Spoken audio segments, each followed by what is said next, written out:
Ok. A ver. Vamos a hacer algo para efectos pedagógicos, ¿ok?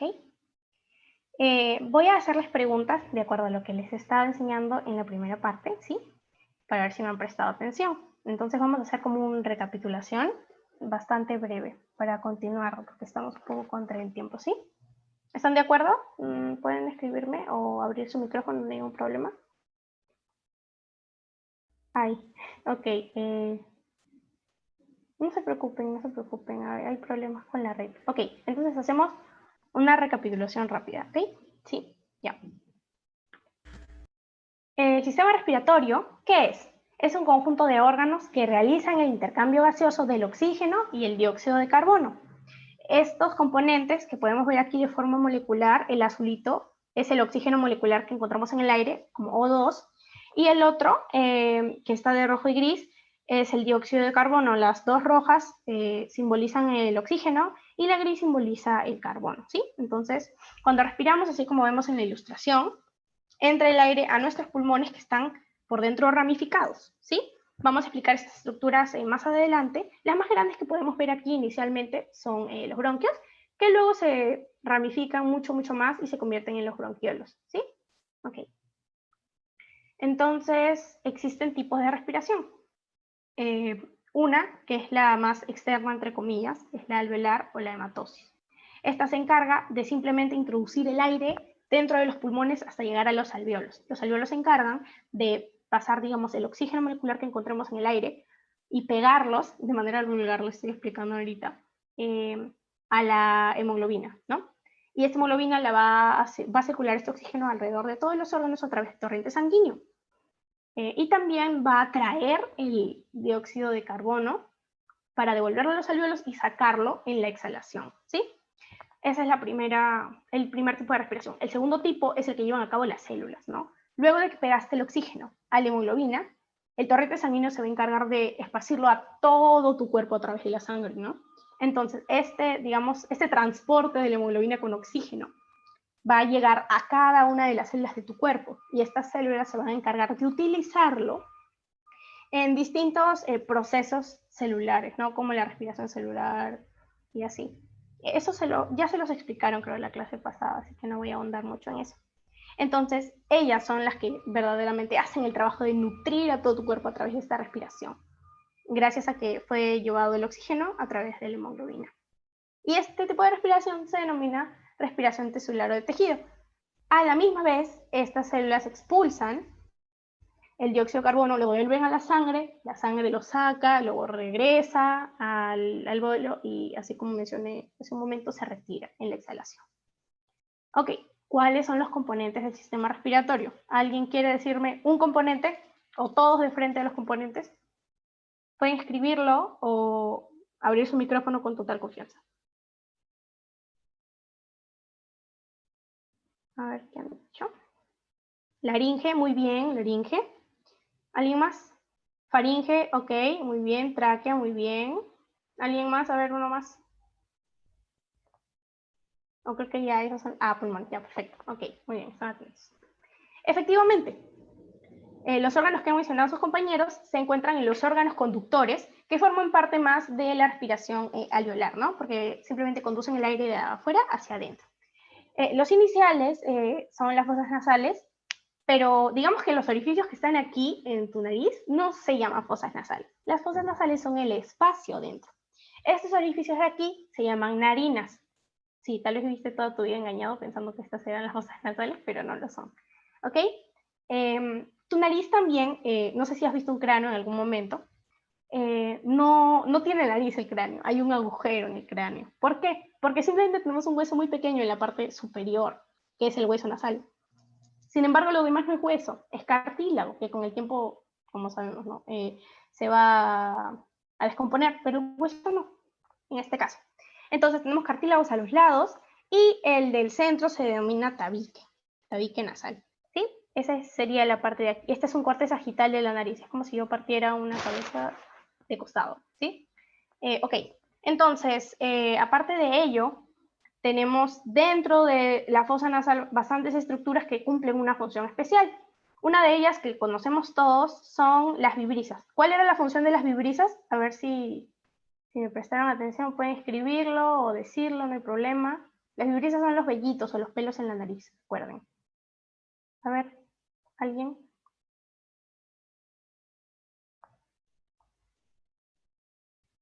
Uy, parece que no se acuerdan.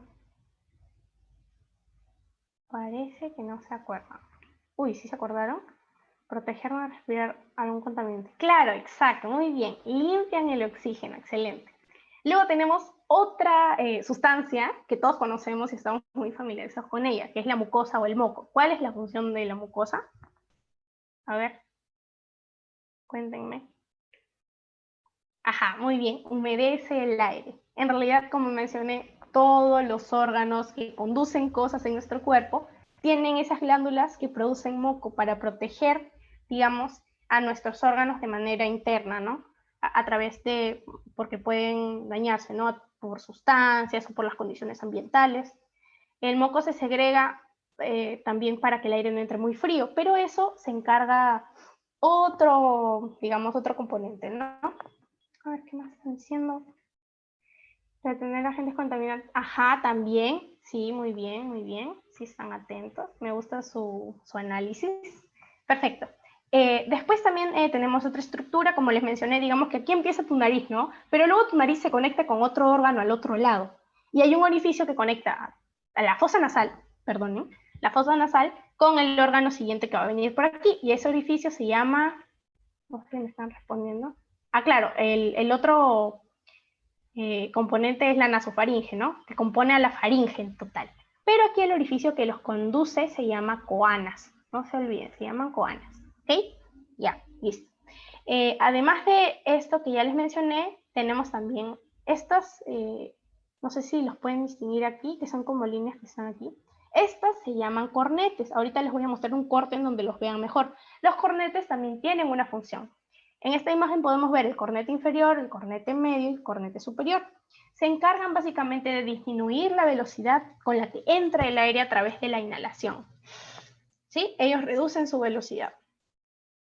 Ok, entonces, luego de ellos, les hablaré de otros componentes, ¿no? Ya me mencionaron cuáles eran las funciones, pero no hemos hablado de la que está aquí escrito primero, que es calentar. Entonces aquí entra otra parte, ¿no? Dentro de nuestras fosas nasales también tenemos componentes que se llaman pituitarias. Las podemos diferenciar, digamos, por su color. Entonces, existe la pituitaria roja y la pituitaria amarilla. La pituitaria roja, ¿recuerdan por qué era roja o cuál era su función? A ver, muchachos. Los veo muy participativos, así que, a ver, vamos a ver. Está vascularizada. Muy bien, entonces que esté llena de vasos sanguíneos implica que, digamos, esté roja, ¿no?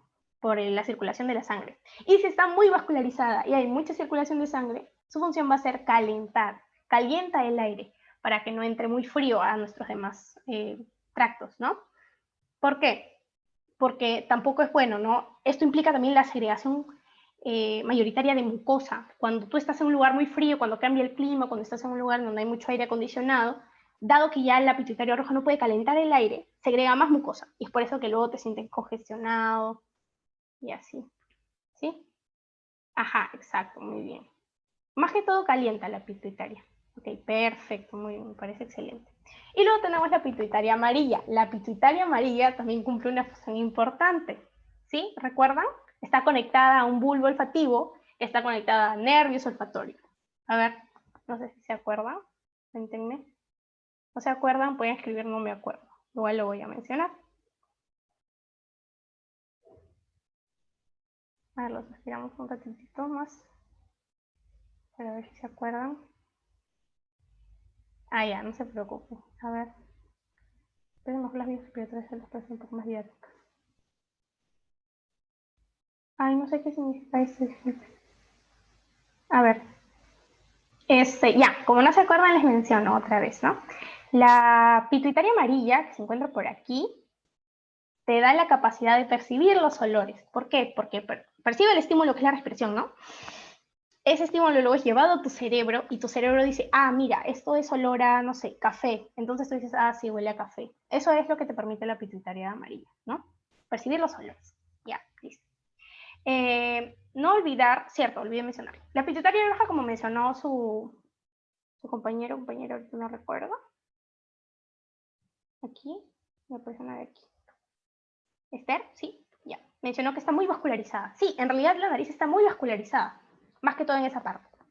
Y la capa que cubre esta vascularización es muy, muy delgada. Por eso es que cuando tú sufres golpes en la nariz, sangras. Es demasiado común que sangres, hasta por un golpe sutil. ¿Por qué? Porque este recubrimiento vestibular, digamos que esa fosa es como un vestíbulo. ¿Sí saben que un vestíbulo es como un pasillo, ¿no? Algo así. ¿Ya? Y está cubierta por epitelio estratificado no queratinizado. No queratinizado quiere decir que no es duro. Estratificado quiere decir que hay muchas capas que producen como que la última, ¿no? La superior. Epitelio es, como dice su nombre aquí, telio es de como capa, tela así, y epi es de arriba, superior. Así como han escuchado o van a escuchar en el sistema tegumentario o la piel, la epidermis, ¿no? O hay otro término que vamos a tocar después, es la epiglotis. Entonces, epitelio es la parte superior, ¿no? Estratificado porque hay muchas capas que lo componen, no queratinizado porque no es duro, ¿no? Es bastante delgado. Ya. Ok, listo. Y hay otras estructuras que también vemos en la imagen que se denominan senos. Seno esfenoidal y seno nasal. ¿Cuál es la función de estos? Sirven como caja de resonancia y disminuyen el peso de la cabeza, ¿no? Digamos que tú tienes, no sé, una esfera, ¿no? Pero si la esfera está hueca dentro, la esfera no va a pesar mucho como si la esfera estuviese llena, ¿no? Entonces, eso hace que, digamos, los huesos de tu cuello no tengan que soportar tanto peso porque existen agujeros dentro de la cabeza que los vamos a ver mejor en este corte de aquí. A ver, en este corte. Estos son los senos vistos de manera frontal. Paranasal frontal, en este caso a estos se los llama paranasal maxilar. ¿Sí? Y estos son los cornetes que ya mencioné, disminuyen la velocidad del aire. Perfecto. Ahora vamos a mencionar la faringe. La faringe, como mencionó uno de sus compañeros hace un momento, conecta, digamos, el conducto nasal a la boca a través de un orificio que se denomina coanas. Hay tres partes en la faringe. La que está conectada con la nariz se denomina nosofaringe. La que está conectada con la boca se denomina bucofaringe o orofaringe, las dos valen, no se preocupen. Y la que está conectada con la laringe se denomina laringofaringe, ¿sí? Como mencioné, este conducto hace que exista comunicación, digamos, entre la boca y la nariz. Por eso es que en algún momento, si te estás comiendo, te ríes, incluso para vomitar, a veces sale esa sustancia por la nariz, ya sea la que estás comiendo o la que estás, digamos, vomitando, es porque existe este conducto que conecta estos dos espacios. También existe otro conducto que conecta a la nariz y a la faringe con tus oídos, se llama trompa de Eustaquio. Es por eso que a veces cuando no escuchas de un oído, digamos, te tapas la nariz, haces un poco de presión o respiras, y como el aire no va a salir por tu nariz, esa presión hace que salga por tus oídos. Por eso se destapan, ¿no? Esa es la explicación. Ok, dada la mención de la faringe, nos metemos a la función de la laringe. La laringe está compuesta por puros cartílagos. Existen cartílagos pares y cartílagos impares. Los nombres son de acuerdo al lugar en el que están ubicados dentro de la laringe. ¿Sí? Los cartílagos pares son el aritenoides, el corniculado y el cuneiforme. El cuneiforme no está señalado, cuando suba la diapo lo voy a señalar, lo prometo. Ya.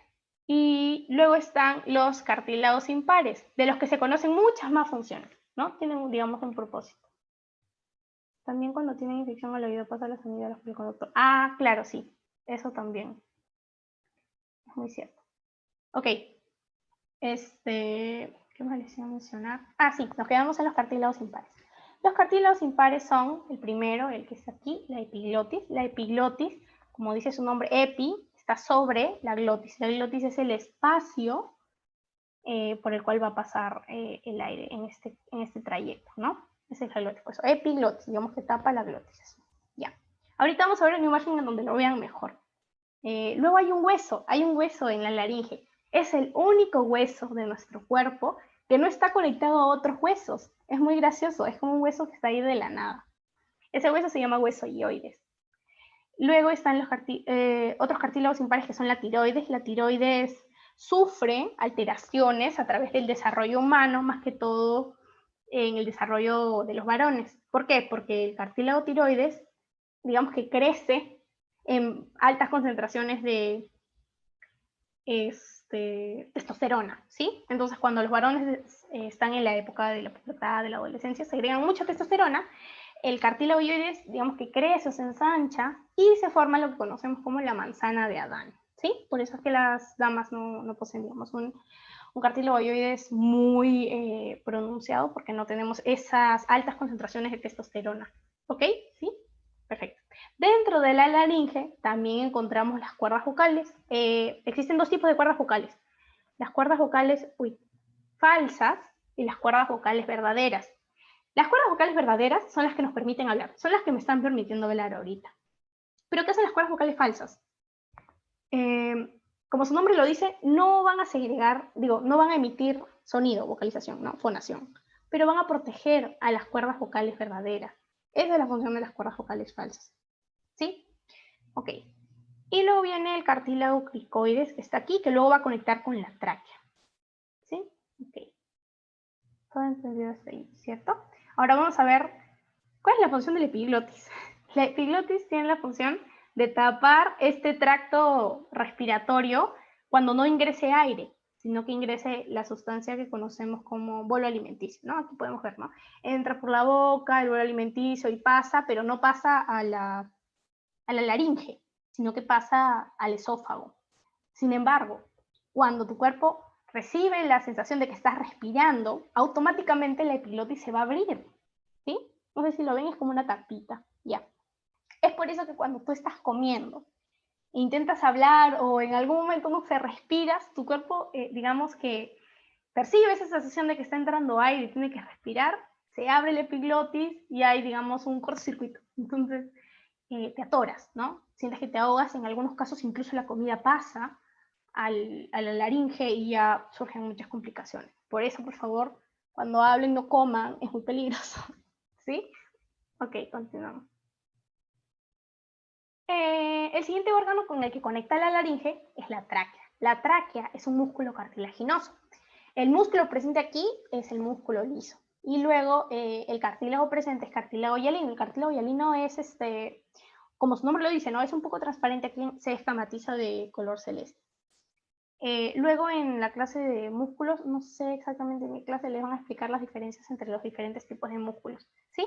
Entonces, que tu tráquea esté formada por cartílago y músculo le confiere rigidez, protección y a la vez, digamos, el factor de poder moverse, digamos, no es rígido como un hueso, ¿no? Es un cartílago y también tiene músculo.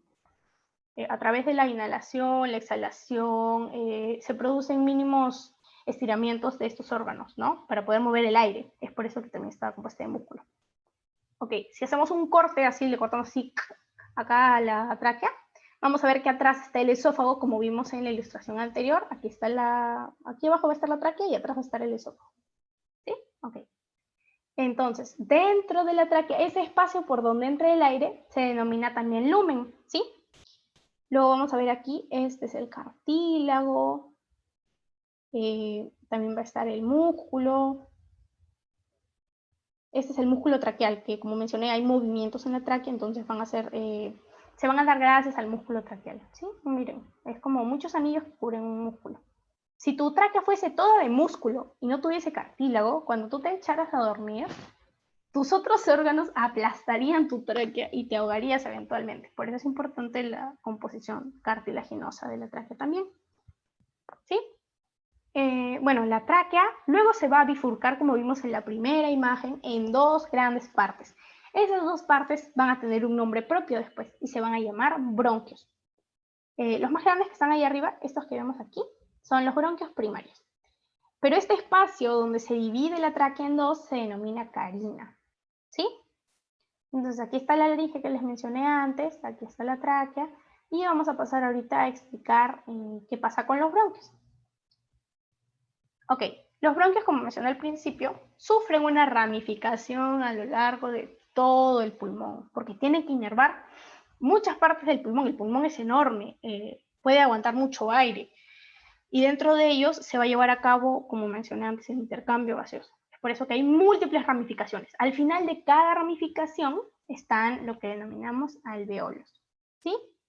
Ok, entonces, primero, el bronquio primario o bronco principal es el que está aquí, ¿no? Son dos divisiones nada más. Luego van a venir los bronquios lobares o los bronquios secundarios.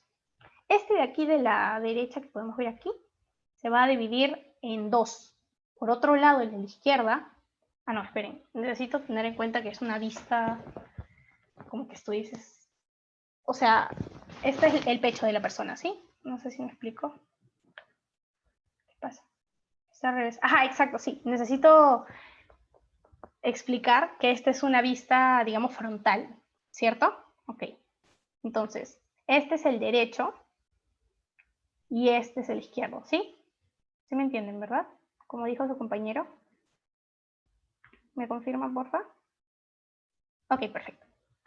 Ya, entonces, ese es el derecho se va a dividir en tres, y el izquierdo se va a dividir simplemente en dos ramificaciones, ¿no? 3, 1, 2, 3, y este en 2, 1, 2, ¿ya? Luego estas dos se van a volver a dividir en 4. Ajá, exacto. Ahorita vamos a llegar a esa explicación, no se preocupen. Ya, entonces este se va a dividir primero en 2 y luego esos dos cada uno se va a dividir en 4. Entonces al final, ¿cuántos vamos a tener? Vamos a tener 8 ramificaciones finales, o sea, 8 bronquios segmentarios o 8 bronquios terciarios. ¿Sí? En cambio aquí, primero es en 3, luego 2 de esos se dividen en 4 y el último se va a dividir en 2. Se va a dividir en 2. Entonces al final tenemos 10 ramificaciones o 10 bronquios segmentarios. ¿Sí? Ok, perfecto. Dicho eso, la pregunta, o bueno, la aclaración de su compañero, ¿por qué uno se divide en 2 y el otro se divide en 3? Básicamente es porque nuestros pulmones no son iguales, no son simétricos. Esto es debido a la presencia del corazón. El corazón se ubica aquí inclinado un poco a la izquierda, como un conito que está aquí inclinado. Entonces aquí va a haber menor espacio para que se ubique el pulmón. Y aquí van a haber muchos más órganos, ¿no? Entonces, el pulmón derecho, como mencioné, primero se divide un bronquio principal y luego 3, ¿verdad? Es porque el pulmón tiene 3 segmentos, ¿sí? O 3 lóbulos. ¿Por qué? Porque lo cortan, entre comillas, no lo cortan, simplemente es por efectos anatómicos que tú los ves. Si sacas un pulmón vas a ver que hay estas regiones que dividen al pulmón. Estas regiones divididas, o este espacio que los divide, esta línea se denomina cisura, ¿sí? Aquí hay 2 cisuras, por consiguiente hay 3 lóbulos, pero en el izquierdo solo hay 2 cisuras, por consiguiente solo 2 lóbulos, ¿sí? Además de ello, el pulmón está protegido por una bolsita entre comillas que vamos a denominar pleura. La pleura protege a los pulmones de chocar con otros órganos, ¿sí? Y de lastimarse con las costillas o por el choque con otros órganos que no le permitan ensancharse. No sé si han tenido esa sensación de que están respirando y llega un momento de su inhalación en el que sienten que algo les hinca y ya no pueden respirar porque les duele mucho que les hinque, pero a la vez quieren respirar porque si no se van a ahogar. No sé si lo han sentido. ¿Alguien lo ha sentido?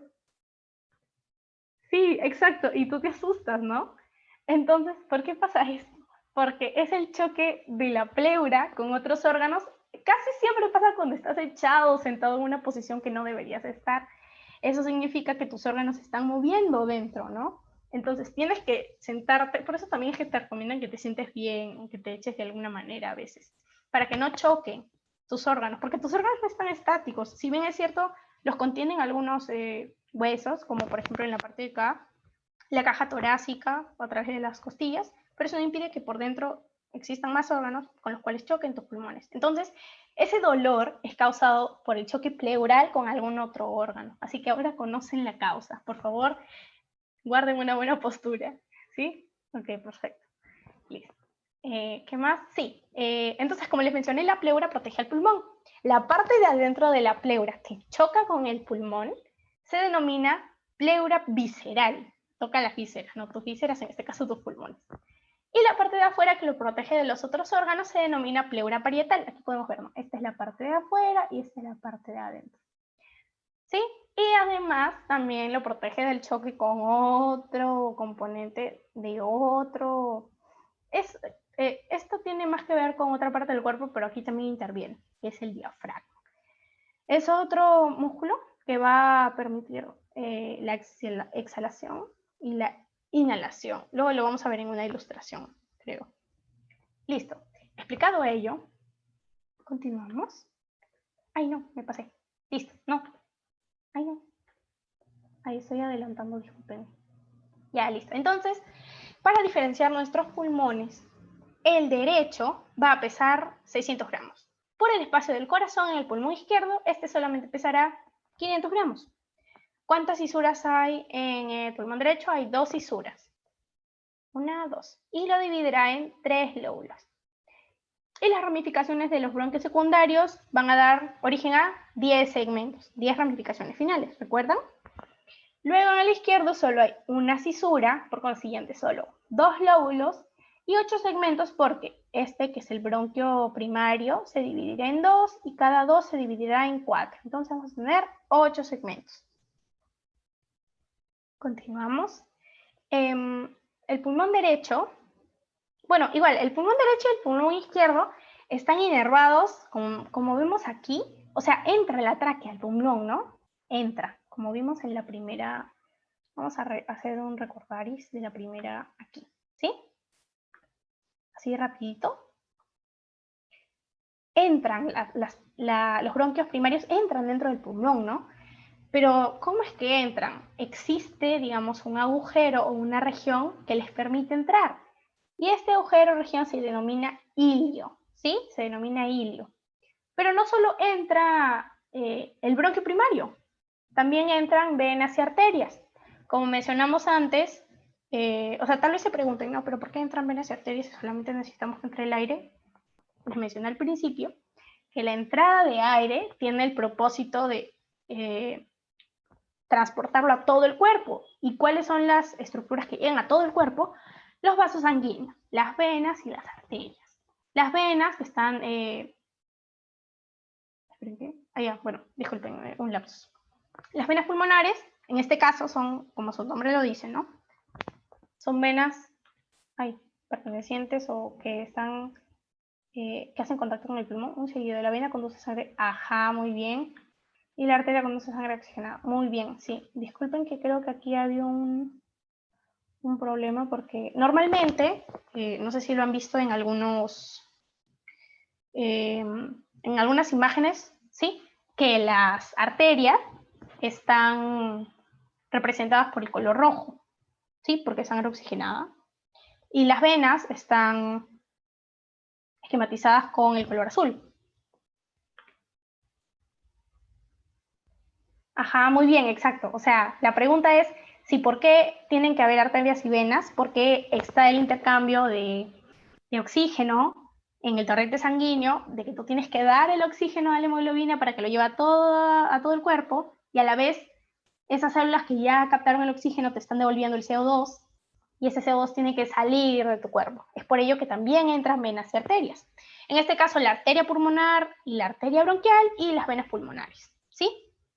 Todo este conjunto de cosas que entran en tu pulmón, todo este conjunto, venas, arterias y el bronquio, se denominan pedículos, ¿ok? Entonces hay un pedículo del pulmón derecho y hay un pedículo para el pulmón izquierdo, ¿sí? ¿Entendido esa parte? ¿O alguien no entendió? ¿Me confirman? ¿Sí? Si queda una duda, el toque se las resuelve. A ver, los espero un ratito. Sí, ahí ya, perfecto. Muy bien. Ya. Entonces, el agujero por el que entran se llama ilio. El conjunto de cosas que entran, arterias, venas y bronquio, pedículo. Ok, muy bien. La impresión esofágica que vemos aquí es el espacio por donde choca el pulmón con, bueno, tiene contacto con, hay cosas que aún faltan hacer recordar. Ay, discúlpame. Cualquier cosa que necesiten recordar, no se acuerden o algo, lo escriben. Puedo incluirlo en las PPTs o en la próxima clase las puedo aclarar, si es que no me da el tiempo aquí. ¿Sí? No se preocupen. Ok. Entonces, esas son las estructuras que básicamente yo quiero que recuerden. ¿Ok? Las demás que están incluidas en la ilustración no necesariamente necesito que las recuerden. Ok, listo. Entonces, esta es simplemente para que vean que pasa lo mismo con el pulmón izquierdo, ¿no? Igual hay un hilio, hay un pedículo, venas, arterias y el bronquio. Ya, como les mencioné hace un rato, el bronquio se va a subdividir hasta sus, como mencioné, 10 partes en el izquierdo, 8 partes en el derecho, y esa parte pequeñita se va a denominar bronquiolo, ¿sí? Aquí termina el bronquio. ¿Qué pasó? No, nada, ok. Ya. Aquí termina el bronquio y aquí empieza el bronquiolo. El bronquiolo tiene también partes. Este es el bronquiolo terminal y este es el bronquiolo respiratorio. Aquí es donde entramos a tallar ya a estructuras que son la mínima unidad anátomo-funcional. ¿Qué significa mínima unidad anátomo-funcional? Que es gracias a esa pequeña porción que todo el sistema funciona, ¿no? ¿Cuál es la mínima unidad anátomo-funcional en este caso? El alveolo, ¿sí? Los alveolos están dentro de sacos alveolares. Ellos son los que permiten que el oxígeno entre en sangre y se reparta hacia todo el cuerpo y también de recepcionar el dióxido de carbono y sacarlo por medio de la exhalación. Dentro están también las venas que van a hacer, digamos que la comunicación entre la sangre que no está oxigenada y las arterias, la comunicación de la sangre que sí está oxigenada, lo que mencionamos anteriormente. Listo. Entonces, ¿cómo es que se compone un alveolo? ¿Qué hay dentro de un alveolo? ¿Por qué funciona un alveolo? Ok. El alveolo está compuesto por neumocito 1, un macrófago y neumocito 2. ¿Qué hace cada una de estas estructuras? El neumocito 1, así como mencioné hace rato en la nariz, hay una estructura que tapiza, cubre, protege. En este caso, para el alveolo, eso significa el neumocito 1. Él se encarga de tapizar al alveolo, de protegerlo, de cubrirlo. ¿Sí? Luego viene el macrófago. Cuando nosotros respiramos el aire, desgraciadamente no podemos ver cada molécula, cada partícula presente en el aire. Entonces podemos inhalar, ahora que está lo del COVID, ¿no? Estás en un ambiente, no tienes mascarilla, respira, ingresa el virus, imagínate. Entonces, cuando llega a tus pulmones, lo ideal es que el macrófago se lo coma, ¿sí? Así como su nombre lo dice, macrófago. Se come, fago de comer, macro de grande. O sea, bueno, para las estructuras celulares que son muy chiquitas, ¿no? El macrófago se come a las demás que son más chiquitas. Es, digamos que protege, no te protege de virus, bacterias, así. Luego viene el neumocito 2. El neumocito 2 segrega una sustancia. Cuando hablamos en biología, cuando te dicen sintetiza, significa que la hace, la produce, la fabrica. Eso significa sintetizar. Entonces este neumocito 2 sintetiza sustancias surfactantes.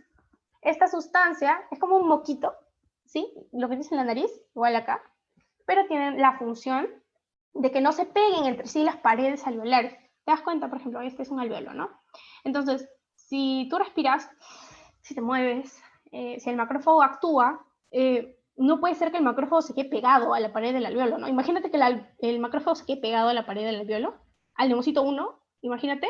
Entonces, ya no va a cumplir su función. El virus se puede multiplicar, se va a desperdigar y el macrófago ya no cumplió su función. Entonces, la sustancia surfactante hace que las paredes del propio alveolo no se peguen entre sí y te ahogues. Existen enfermedades en donde ya no te permite o ya tu neumocito 2 no sintetiza esta sustancia y te ahogas por falta de aire, te ahogas. ¿Por qué? Porque las paredes de tus alveolos se han pegado. Así como un globo, cuando inflas un globo se expande, ¿no? Pero cuando se desinfla, se pega todo. Las paredes del globo se pegan. Entonces, eso pasaría con el alveolo si es que no tuviese el neumocito 2 que sintetizara sustancias surfactantes. ¿Sí? ¿Entendido? Y estos son los capilares que ya mencioné en la anterior. Aquí los vasos capilares, muchos vasos capilares para el intercambio gaseoso. ¿Sí? El septo interalveolar, septo es como un espacio, ¿sí? Entonces este es el espacio entre todos los alveolos. Como vemos, los alveolos son un montón de bolitas, aquí un montón, que son los sacos alveolares. Ok, ¿entendida la función de los neumocitos, el macrófago? ¿Sí?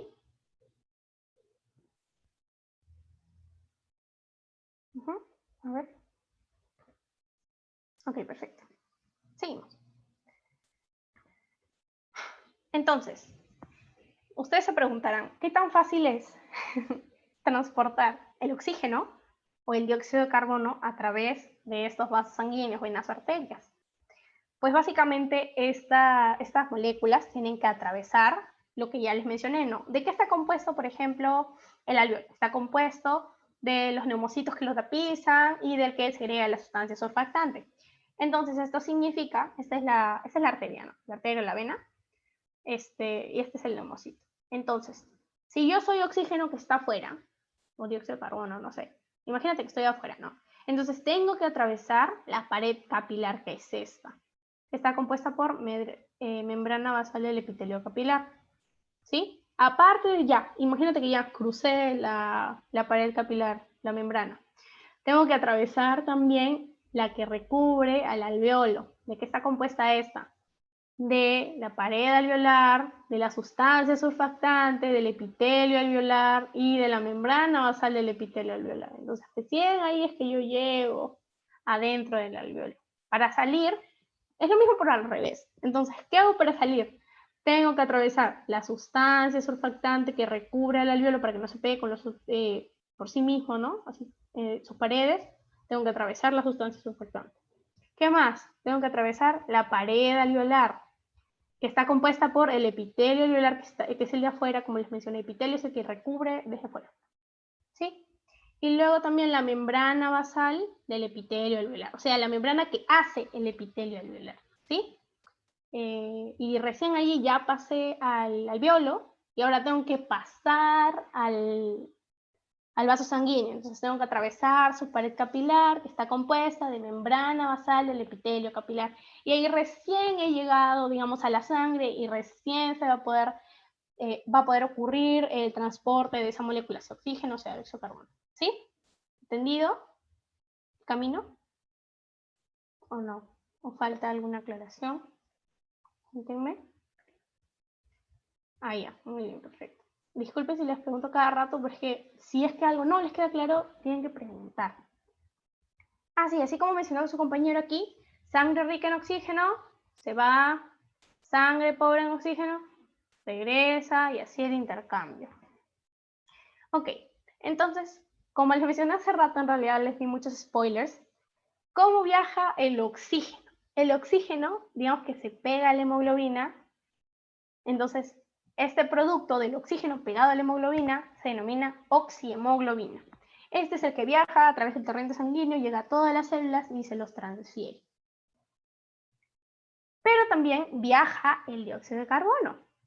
El 23% del dióxido de carbono total en nuestro cuerpo también se pega a la hemoglobina. Y esto se convierte en carbaminohemoglobina, ¿ok? La de oxígeno, oxihemoglobina.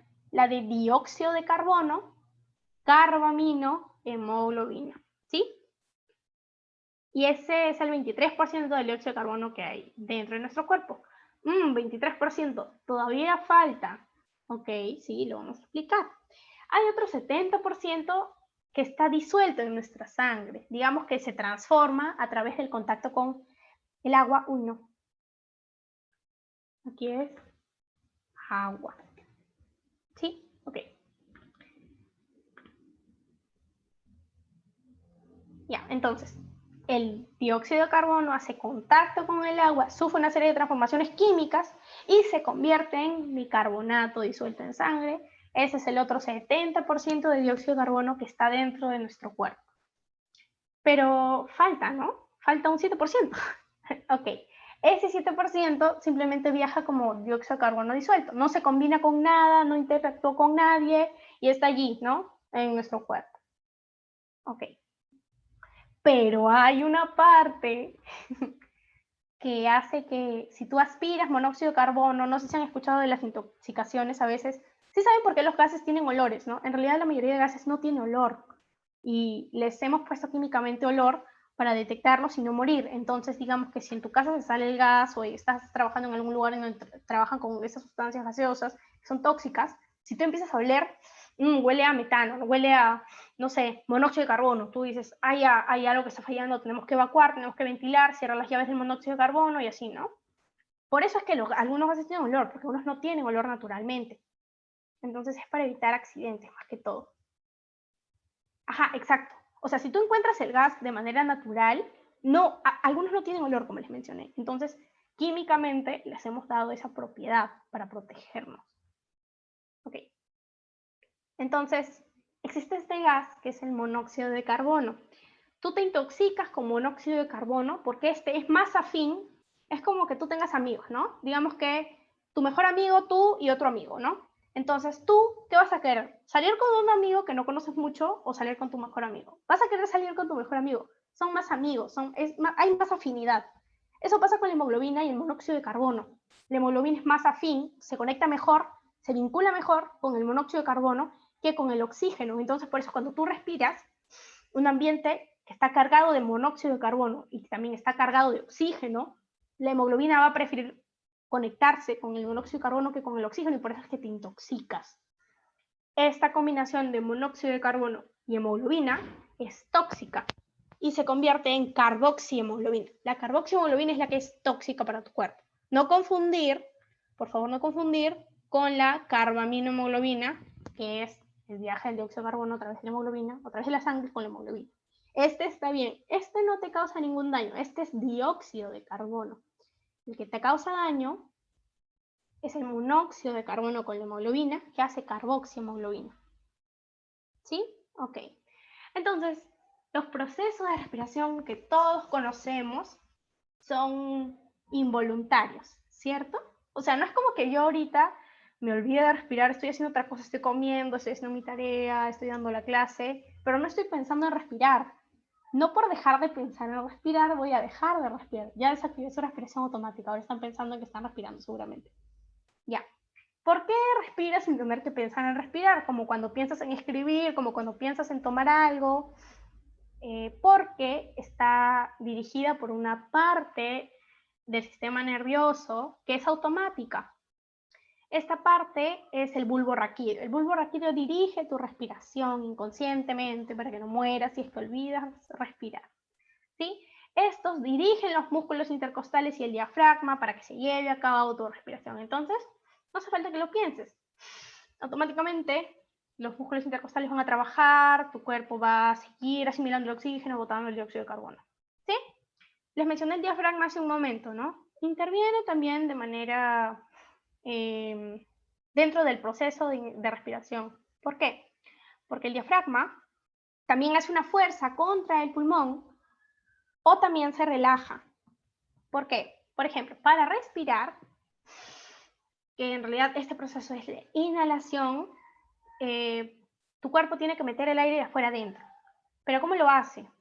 Necesitas que adentro la presión sea menor y afuera la presión normal es de 760 milímetros de mercurio. En esta unidad es milímetros de mercurio.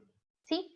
Entonces, es mucho más sencillo dirigir el aire de mayor presión a menor presión, porque la de mayor presión va a empujar, digámoslo así para que lo entiendan, ¿no? Va a empujar el aire porque este tiene menos fuerza para, digamos, poder repelerlo. Entonces lo que haces es asimilarlo, por eso inhalas. Cuando inhalas, tus pulmones se ensanchan. Si tus pulmones se ensanchan, el diafragma, que es esta parte de acá, la que está abajo con flechitas hacia abajo, aquí dice contracción, la que está ahí arribita, que es como un mantito, ese es el diafragma. Entonces, en este proceso de inhalación, el diafragma se contrae, se hace más chiquito, baja. ¿Por qué? Porque los pulmones lo están empujando, dado que se están llenando de aire, ¿sí? ¿Entendí esa parte? ¿Entienden? ¿Me confirman? A ver, vamos a leerlos. Ah, ya, muy bien, perfecto. Ya, ok, listo. Lo contrario pasa cuando exhalas. Si tú quieres exhalar y botar el aire dentro de los pulmones, lo que vas a necesitar es que tu presión sea mayor que la externa. ¿Por qué? Porque no te va a ganar la externa, entonces vas a poder botarlo. Por eso es que para efectos de exhalación, la presión dentro de los pulmones se carga, ¿sí? Entonces llega a 762 milímetros de mercurio. Milímetros de mercurio es una unidad de presión atmosférica, ¿sí? Entonces, cuando tú inhalas es menor, 2 puntos menor, 758. Entonces, como afuera es más fuerte, te llena de aire. Pero si tú quieres botar el aire, tienes que ser más fuerte que la de afuera. Entonces, por eso, 2 puntos más, 762 milímetros de mercurio. ¿Qué pasa con el diafragma en este caso? El diafragma, como ve que tus pulmones se están encogiendo porque estás botando el aire, sube, te empuja, sube, te permite también una fuerza para botar el aire. Y ese es, digamos, el papel del diafragma dentro del proceso de respiración celular en la inhalación y en la exhalación. ¿Ok? Continuamos. Existen mecanismos de respiración. ¿Por qué? Porque no todos los animales respiran de la misma manera. Los animales del agua no respiran igual que los animales que viven en la tierra. Incluso los animales que viven en la tierra no respiran de la misma manera. No todos los animales tienen nariz o pulmones, ¿sí? O branquias. Como ya les mencioné a lo largo de toda esta clase, ya tienen más que claro cómo funciona la respiración pulmonar a través del intercambio gaseoso del sistema respiratorio que conduce el oxígeno dentro de la sangre, bota el dióxido de carbono, ¿cierto? Entra el oxígeno a través de las narinas y por una serie de conductos, ¿no? Fosas nasales, faringe, laringe, tráquea, bronquios, bronquiolos, alveolos, ¿sí? Entonces, esa es la respiración pulmonar. Los mamíferos más que todo gozan de este tipo de respiración, ¿sí? El mamífero acuático como el delfín, algunos reptiles también, como el cocodrilo, las aves y este oso polar. Pero también hay un anfibio que es la rana. La rana también tiene pulmones. Ok, explicado eso y dado que ya entienden cómo funciona este mecanismo de respiración pulmonar, pasamos al siguiente. Ah, sí, otra cosa. Las aves tienen el mismo sistema de respiración, pero también tienen un órgano accesorio, así le vamos a poner, que les permite volar al respirar. ¿Cómo se llama este órgano accesorio? Se llaman sacos. Son sacos pulmonares o alveolares. Ahorita les confirmo la información. Entonces, en realidad el cuerpo de las aves, sus huesitos no son como el hueso de una persona o de un oso. No son así. En realidad sus huesos están llenos de huecos, muchos huecos. Siguen siendo rígidos, o sea, soportan su peso, que tampoco es muy grande, y les reducen peso, ¿sí? Entonces, por eso pueden volar de manera más tranquila, natural. Algunas aves que son más grandes, claramente, tienen huesos un poco más grandes, no pueden volar, como la que se extinguió, que era el dodo, y así. Entonces, como ya les mencioné, para el proceso de respiración celular, las aves poseen un órgano accesorio que se llaman sacos. Luego les alcanzaré el nombre, ¿sí? Ok, continuamos. Hay otro mecanismo de respiración que se llama simple difusión o respiración cutánea. ¿Qué quiere decir eso? Que estos animales respiran a través de la piel. Sí, es muy gracioso, pero es casi el mismo mecanismo que les expliqué anteriormente. ¿Qué necesitas tú para que el oxígeno circule a través de todo tu cuerpo? A ver, ¿qué es lo que se necesita? Cuéntenme.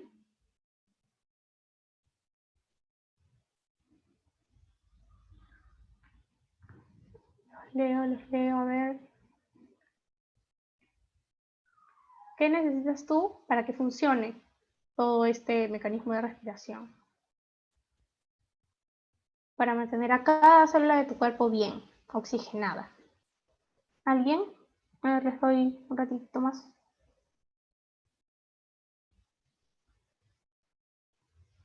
Ok, creo que no. A ver, vamos a aclarar. Exacto, sí. Necesito simplemente que el oxígeno se quede en los vasos sanguíneos y los vasos sanguíneos dirijan ese oxígeno alrededor de todo tu cuerpo. Es lo único que necesitas.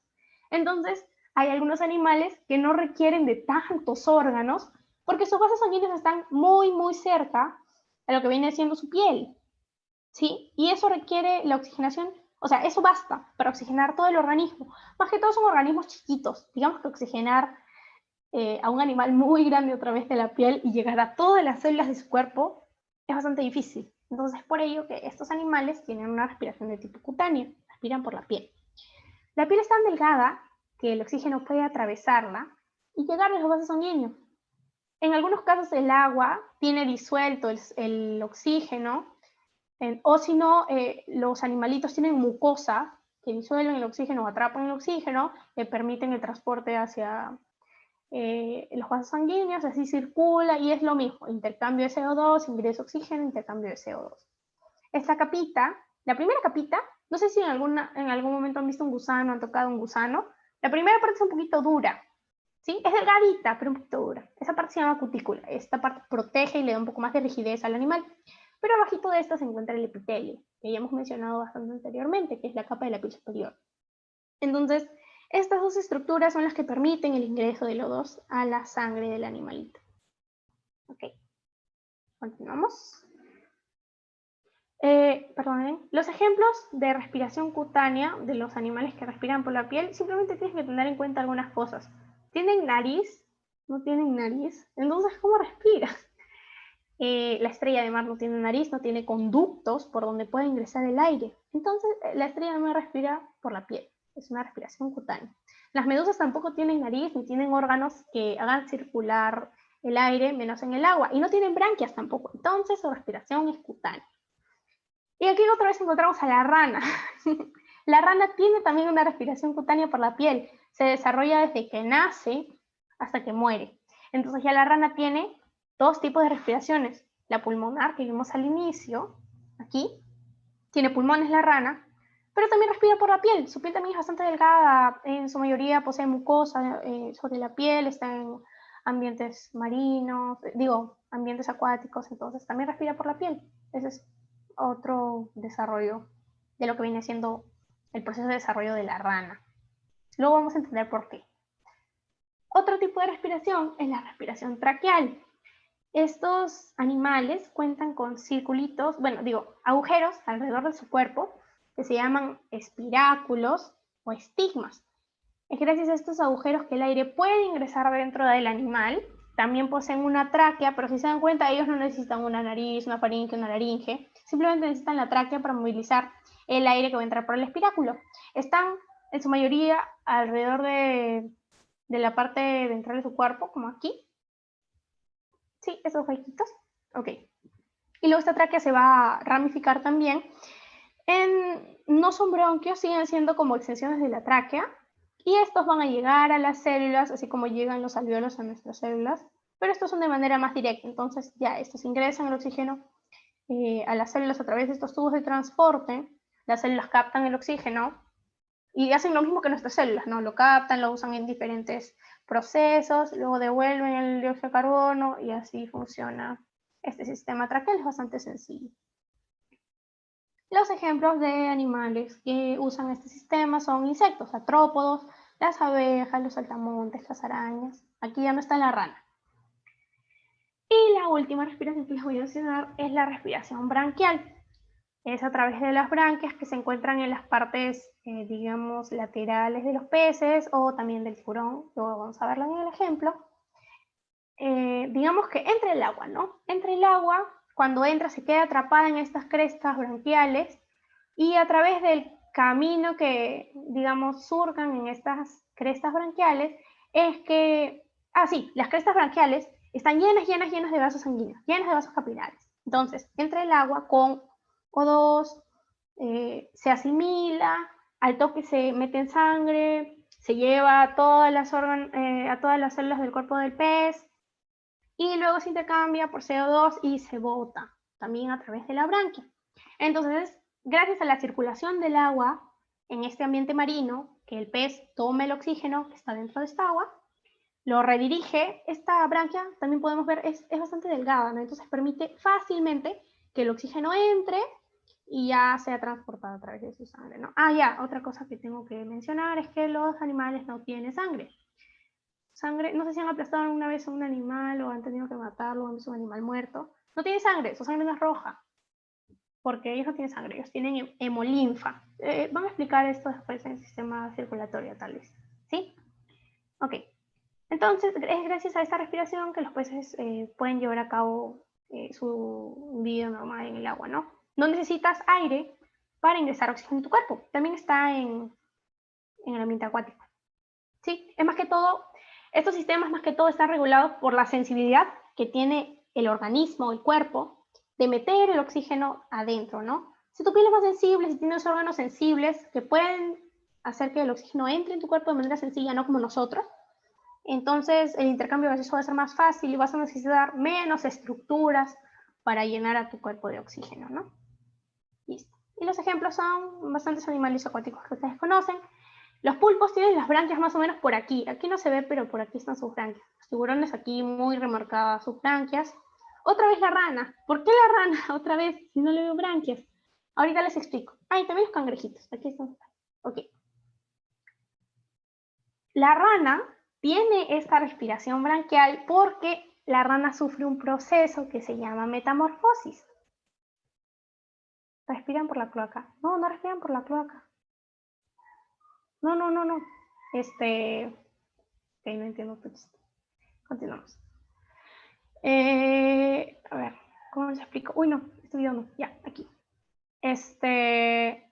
Por favor, no se pongan chistoso que voy a tener que desactivar el chat. Buenos días, disculpe la tardanza, tenía clase de colegio. Ay, no te preocupes. Igual vamos a subir la grabación después. ¿Ok? Continuamos. Entonces, ¿por qué la rana es que tiene tantos sistemas de respiración? ¿Por qué? Porque la rana sufre un proceso a lo largo de su desarrollo que se llama metamorfosis. Cuando la rana nace, en huevitos muy chiquitos, va creciendo dentro del agua. La rana no crece fuera del agua. Y dentro del agua ese huevito se desarrolla, y cuando ya está un poquito más grande, sale del huevo, se convierte en un renacuajo. Este es un renacuajo ya bastante grande, no es un renacuajo pequeño. Entonces el renacuajo, como vive en el agua, tiene dos tipos de respiración, la respiración cutánea y la respiración branquial. Por aquí están sus branquias, creo que aquí no se puede apreciar porque están sus branquias. Entonces, es por eso que la rana en una parte de su vida puede respirar por branquias que luego digamos que se van a transformar en pulmones. Y eso es un proceso un poco más complicado. Es por eso que la rana tiene respiración pulmonar, porque cuando está adulta desarrolla los pulmones, respiración branquial, porque cuando está pequeña vive netamente en el agua y necesita respirar, y la respiración cutánea que le permite a la rana vivir en espacios terrestres y acuáticos al mismo tiempo. ¿Sí? Aquí hay un video que no sé si nos dé tiempo de ver, que es más que todo interactivo. Lo voy a dejar en la PPT para que ustedes lo vean si les da curiosidad, porque ahorita tenemos que pasar las preguntas. Ok, entonces, espero que me hayan prestado atención. Ahora vamos a resolver las preguntas acerca del tema de respiración celular. Esta es una pregunta de tipo, no recuerdo si es de eco. A ver, el reflejo de deglución eleva la laringe de forma que se encuentra con la, cerrando el tubo respiratorio e impidiendo que el alimento penetre a la, a ver, C, a ver, espero sus alternativas. Pueden abrir su micrófono, escribir en el chat, no hay ningún problema. Ya, B. Esther dice B. B es epilotis y laringe. ¿Sí? ¿Alguien más? Nos quedamos con la respuesta de Esther. Esperen un ratito. C, B. Ariana dice B. Jennifer dice B. Ana dice C. Ok, perfecto. Sí, la respuesta correcta es la B. ¿Por qué? ¿Dónde está la epiglotis? A ver, ay, ¿por qué cerré el chat? ¿Dónde está la epiglotis? ¿Se acuerdan dónde está la epiglotis? Es la primera parte de un conducto. ¿De qué conducto? ¿Se acuerdan? De la, no, laringofaringe no. De la laringe. La laringofaringe, no hemos tocado laringofaringe en este tema. Es la laringe, ¿sí? La epiglotis cubre la laringe. Ok, perfecto. Entonces, si cubres la laringe, no vas a permitir que el alimento entre en la laringe, ¿verdad? Perfecto. Entonces, por eso la respuesta es la B. El reflejo de deglución es lo que les expliqué, ¿no? Cuando tu cuerpo siente que está comiendo, automáticamente cierra la epiglotis. Entonces, ese es el reflejo de deglución. Eso eleva la laringe de tal forma que se encuentra con la epiglotis, cerrando el tubo respiratorio e impidiendo el alimento penetre a la laringe. Como vimos en la ilustración, Uy, no, perdón. Quiero enseñarles otra vez la ilustración para que quede claro, si es que a algunos no les ha quedado claro. Aquí. Este es el reflejo de deglución. Estás comiendo, entonces la epiglotis automáticamente cierra la laringe. ¿Sí? Ok, continuamos. Siguiente pregunta. Unos estudiantes de medicina están realizando el corte de los pulmones de la res. Toman un tejido para observarlo bajo el microscopio y este tejido presenta alvéolos pulmonares. Es un animal mamífero vertebrado, entonces su respiración es pulmonar. Y observan unas células que secretan una sustancia surfactante. ¿Quiénes secretan la sustancia surfactante? A ver, vamos a ver, ¿qué tal? Neumocito 2. Ajá, B. A ver, ¿quién más se anima a responder? Muy bien, chicos, el neumocito de tipo 2. Porque el neumocito de tipo 1 simplemente tapiza o recubre al alvéolo. Las células de polvo en realidad también son macrófagos. Sinónimo de macrófago, célula de polvo. ¿Sí? Y ellos se encargan de combatir o defender a tu organismo o, bueno, aparato respiratorio del ingreso de virus, bacterias o entes externos a los naturales, ¿no? Sí, y las células endoteliales no tienen una acción directa, al menos en esta estructura alveolar. ¿Ok? Listo. Siguiente pregunta. En los humanos, el intercambio de dióxido de carbono y oxígeno o hematosis se efectúa entre y... A ver, muchachos.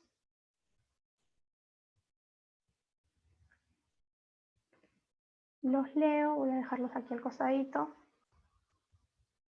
¿Recuerdan la hematosis? La B, 1 y 4. La B, la B. A ver, ¿quién más se anima? Ok, a ver, vamos a hacer una aclaración. ¿Sí? La arteria bronquial no es la que, digamos, tiene una conexión con todos los alvéolos presentes. Entonces, digamos que algo más específico es hablar del capilar sanguíneo. Entonces, como les mencioné, hay muchos capilares dentro de nuestro cuerpo que interactúan con los alvéolos. Entonces, los alvéolos captan el oxígeno, lo ingresan en los capilares y los capilares se lo llevan a todo el cuerpo. ¿Sí? No es la arteria bronquial en este caso, sino son los capilares sanguíneos en general. Entonces la respuesta es la B. ¿Sí? Muy bien, chicos. Muy bien. Perfecto. Vamos muy bien. Siguiente. En las salas de parto de hospitales situados a 4.000 metros sobre el nivel del mar, se observa que los recién nacidos tienen problemas en su sistema respiratorio. La causa aparente es... ¿Alguno de ustedes vive en algún lugar de altura, de mucha altura? ¿Sí? ¿No? Porque hay un término que tengo que explicar para resolver esta pregunta. ¿Sí? ¿No? ¿Alguien se anima a explicarlo? ¿Tienen alguna pista? ¿O la doy? Normal, si ustedes quieren que lo explique, lo explico. Porque ese es el propósito de trabajar las preguntas. La B, veo que responden con duda. Ok, entonces voy a aclararlo. Efectivamente es la B. ¿Por qué? Vamos a regresar a la PPT que lo explica. ¿Recuerdan el proceso de aquí? Muy bien, este de acá. ¿Por qué es la B? Como les mencioné, para que tú puedas inhalar o respirar de manera correcta, la presión externa debe ser mayor que la presión interna. Pero ¿qué pasa en lugares en donde hay mucha altura? Cuando tú estás en un lugar en donde hay mucha altura, la presión baja. También baja la cantidad de oxígeno, ¿no? Pero en este caso lo que nos importa en este ejercicio es tener en cuenta la presión. Eso deben habérselo explicado en alguna otra clase, tal vez de física. Ajá, a mayor altitud, menor presión. Exacto. Entonces, como la externa no es mayor a la interna en este caso, o fluctúa, entonces, fluctúa significa varía, ¿no? No tienes la fuerza, y además son pequeños, no son recién nacidos. No tienen la fuerza suficiente como para, digamos, producir una presión mucho menor a la que ya hay afuera. Entonces no puedes meter el oxígeno, por eso es que presentan algunas veces problemas en su sistema respiratorio. Muy bien, la respuesta de los chicos. Cuando tengan dudas, pregunten, no hay ningún problema. Muy buena la acotación de Esther, muy bien. Pasamos a la siguiente pregunta. El aparato respiratorio de las aves es similar al de los mamíferos, pero las aves además tienen... A ver, muchachos. C. ¿Quién más dice C? Muy bien, C. Exacto, muchachos. Como les mencioné, las aves tienen muchos huecos en sus huesos que les permite ser más livianas, pero además de ello, para mantener el equilibrio en el aire, necesitan estos sacos aéreos que llenan de aire y eso, digamos, que les hace manejar mejor el tema aerodinámico. El pigostilo es una parte del ave que le permite limpiarse. Se lo voy a explicar tal vez mejor en otro tema. ¿Sí? El uropigio, como bien su nombre lo dice, tiene que ver con el sistema ejecutor, ¿sí? Los senos paranasales son los espacios que sirven de caja acústica para disminuir el peso de la cabeza en algunos casos, ¿sí? Por eso paranasales, ¿sí? La vejiga natatoria está presente en los peces, les permite flotar, ¿sí? No hundirse. O mantener el equilibrio, ¿no? Dentro del agua. Ok, continuamos. Bueno, nos quedan 4 minutos, ok. A ver, el asma ocurre cuando el tejido muscular liso en los bronquios se vuelve hiperexcitable, aumentando la producción de moco. A menudo, debido a una alergia de una sustancia inhalada, como polvo o polen, durante un ataque de asma, el músculo liso de los bronquios se contrae, reduciendo el diámetro de las vías de aire y provocando que el afectado tenga que hacer un esfuerzo para poder respirar. ¿Qué es lo que explica todo este enunciado? ¿O qué te permite entender? ¿Qué es lo que entienden? A ver, los voy a dejar aquí un costadito. Todavía puedo ver sus respuestas.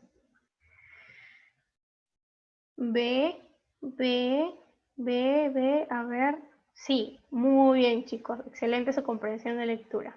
Gracias a este enunciado podemos entender los fenómenos que ocurren en un episodio de ataque de asma. En ningún momento estamos explicándole a un asmático que no tiene que hacer ejercicio, estamos explicándole qué pasa o qué produce un ataque de asma. Muy bien, no hablamos de los fumadores, no hablamos de aplicar fármacos, no recomendamos ningún fármaco en este texto, no hablamos de la inmunización en ningún momento, estamos hablando del fenómeno.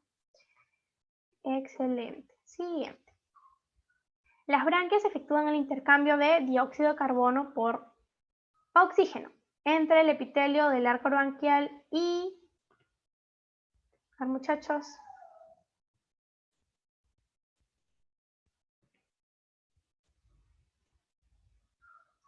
Vamos, muchachos. ¿Quién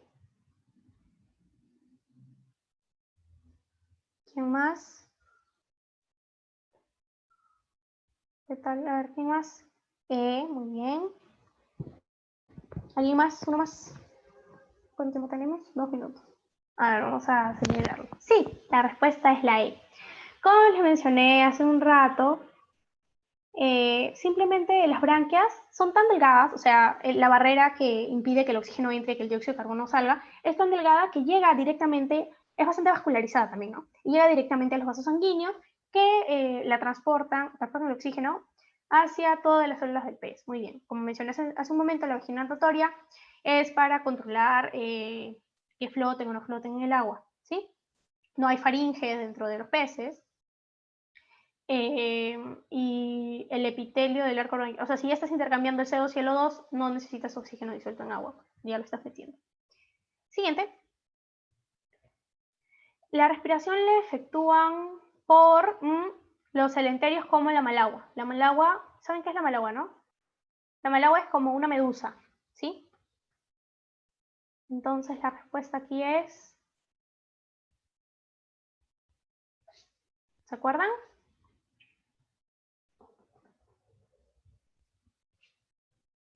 D, ok, D, sí, muy bien, D. Se denomina respiración cutánea o de difusión simple. Muy bien, juego atentos. Uy, no, ya se acabó el tiempo. Excelente. Ya, muchachos, les voy a pasar el enlace de manera rápida.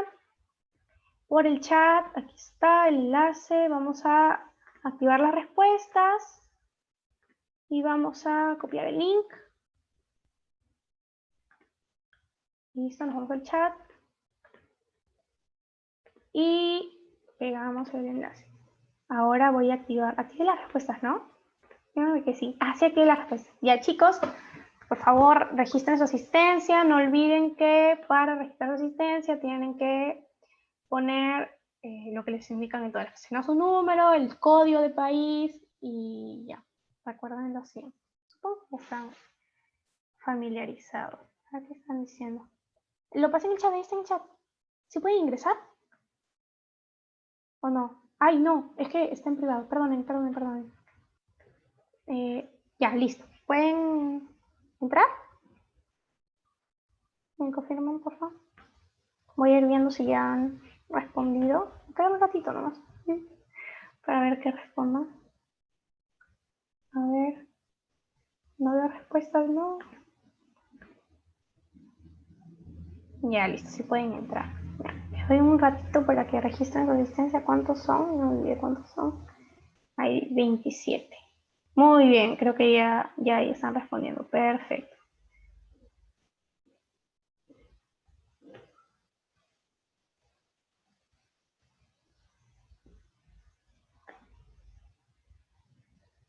Muy bien, 10 respuestas, 11 respuestas. Necesito 27. ¿Son 27? 25. Supongo que ya se están yendo. A los que se van retirando, hasta luego, chicos. Cuídense. Cuiden a sus familiares. Tomen agua, duerman. Sí, lo necesario, por favor. Estudien. Hasta luego, muchachos. Espero que haya sido una buena clase. Gracias, muchas gracias. Mi primera clase estaba muy nerviosa. Ah, tengo que dejar de grabar, ¿cierto? Pausar la grabación, detener la grabación.